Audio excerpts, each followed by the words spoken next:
Surgical procedures for peptic ulcer disease. First one, vagotomy. Severing of the vagus nerve decreases gastric acid by diminishing cholinergic stimulation to the parietal cells, making them less responsive to gastrin. May be done via open surgical approach, laparoscopy or thoracoscopy. There are three types of vagotomy: truncal vagotomy, selective vagotomy, proximal parietal cell gastric vagotomy. In truncal vagotomy, severs the right and left vagus nerves as they enter the stomach at the distal part of the esophagus. In vagotomy, some patients experience problems with the feeling of fullness, dumping syndrome, diarrhea and gastritis. In truncal vagotomy, recurrence rate of ulcer is 10 to 15%.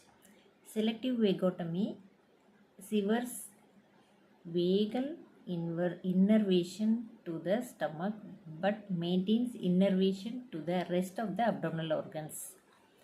In proximal gastric vagotomy, denervates acid secreting parietal cells but preserves vagal innervation to the gastric antrum and pylorus.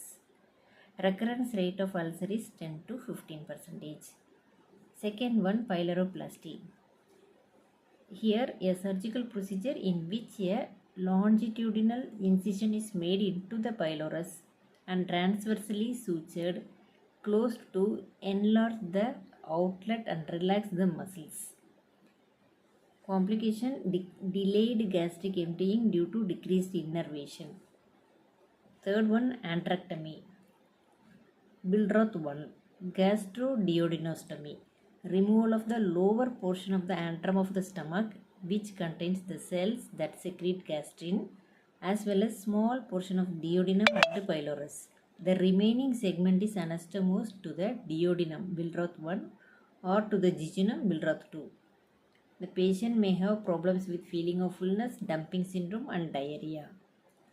And Billroth 2 is gastrojejunectomy.